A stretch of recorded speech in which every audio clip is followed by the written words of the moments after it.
Hi பட்டிச்சுட்டேஸ், எப்படி இருக்கீங்க? நல்லா இருக்கீங்களா? கதை கேட்டு ரொம்ப நாள் ஆச்சு இல்லையா? இப்போ நான் உங்களுக்கு ஒரு கதை சொல்ல போகிறேன். ஒரு காட்டில் ஒரு பெரிய ஆலமரம் இருந்தது.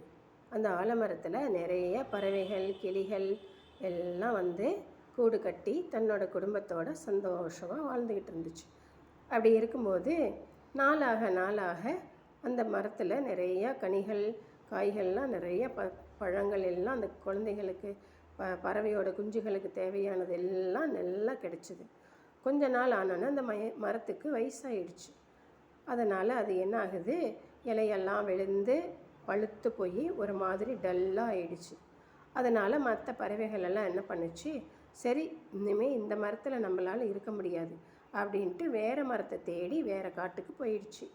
ஆனால் ஒரே ஒரு கிளி மட்டும் அந்த மரத்தை விட்டு போகாமல் அங்கேயே இருந்துச்சு. உடனே அந்த மரம் கேட்டுச்சு, கிளியே, எல்லா பறவைகளும் பறந்து போயிடுச்சு, நீ மட்டும் ஏன் இன்னும் போகாமல் இங்கேயே இருக்கிற அப்படின்னு கேட்டுச்சு.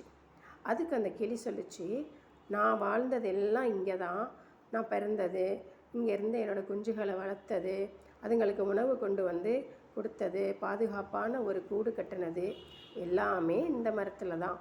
அப்படி இருக்கும்போது நீ நல்லா இருந்த காலத்தில் எங்களுக்கு காய் கனி எல்லாமே கொடுத்த. இப்போ நீ வந்து வயசாயிடுச்சு, அதனால் உன்னால் எதுவும் கொடுக்க முடியல, இலையெல்லாம் பழுத்து போச்சு. இருந்தாலும் நீ வந்து எங்களுக்கு ஆதரவு கொடுத்துக்கிட்டு தான் இருக்கிற. அதனால் வயசான காலத்தில் உன்னை விட்டுட்டு போகிறதுக்கு எனக்கு மனசு வரல. அதனால தான் நான் உன்னோடவே இருக்கிறேன். நீ வந்து எனக்கு நிறைய உதவி பண்ணியிருக்கிற. உன்னோட பழங்கள் எல்லாம் நாங்கள் சாப்பிட்ருக்குறோம், என்னோடய ஃபேமிலி சாப்பிட்ருக்குது, எவ்வளோ ஹெல்ப் பண்ணியிருக்கிற. நாங்கள் வாழ்கிறதுக்கு எங்களுக்கு கூடு கட்டுறதுக்கு இடம் கொடுத்துருக்குறீங்க. பிரான்ச்சஸில் உட்காந்து ஊஞ்சல் ஆடுவோம், அழகாக பழமெல்லாம் கொத்தி கொத்தி சாப்பிடுவோம். எங்கள் பறவைகள், எங்கள் குஞ்சுகள் எல்லாம் இங்கே ஜாலியாக இந்த மரத்தில் விளையாடிட்டு இருந்தாங்க. எங்களுக்கு தங்கிறதுக்கு நிழல் கொடுத்தீங்க. இவ்வளோ தூரம் நீங்கள் எனக்கு ஹெல்ப் பண்ணியிருக்கும்போது வயசான காலத்தில் மட்டும் உங்களை நான் எப்படி விட்டுட்டு போகிறது? உங்களுக்கு ஆதரவாக தான் நான் இந்த மரத்துலேயே இருக்கிறேன் அப்படின்னு சொல்லித்தான். அதை கேட்ட உடனே அந்த மரத்துக்கு ஒரே சந்தோஷம். பரவாயில்லையே, எத்தனை பேர் என்னை விட்டுட்டு போனாலும் நீ மட்டும் என் மேலே இவ்வளவு அன்பாகவும் பாசமாகவும் இருக்கிறியே, அதுலேயே நான் வந்து மறுபடியும் மீண்டும் நான் எல்லாம் தழைச்சிருவேன், எனக்கு நம்பிக்கை இருக்குது அப்படின்னு சொல்லித்தான்.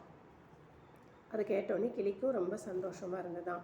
சரி ஆலமரமே, நான் உன்னை விட்டு எங்கேயும் போக மாட்டேன், நான் இங்கே தான் இருப்பேன், ஏன்னா நீ எனக்கு நிறைய ஹெல்ப் பண்ணியிருக்கிற அப்படின்னு சொல்லிட்டு அப்புறம் ரெண்டும் சந்தோஷமாக அந்த மரத்தில் இருந்தாங்களாம்மா.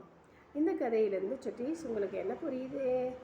வயசான காலத்தில் நாம் மற்றவங்களை ஆதரிக்கணும். அவங்க இளமையாக இருக்கும்போது அவங்க நமக்கு எல்லா வேலையும் செஞ்சு தராங்க இல்லையா, நமக்கு உதவி பண்ணுறாங்க, நமக்கு ஹெல்ப் பண்ணுறாங்க, நமக்கு வேணுங்கிறதெல்லாம் வாங்கி கொடுக்குறாங்க. அப்படி இருக்கும்போது யாராக இருந்தாலும், அம்மா அப்பா தாத்தா பாட்டி யாராக இருந்தாலும் வயசான காலத்தில் அவங்கள நாம் பார்த்துக்கணும். சரிங்களா?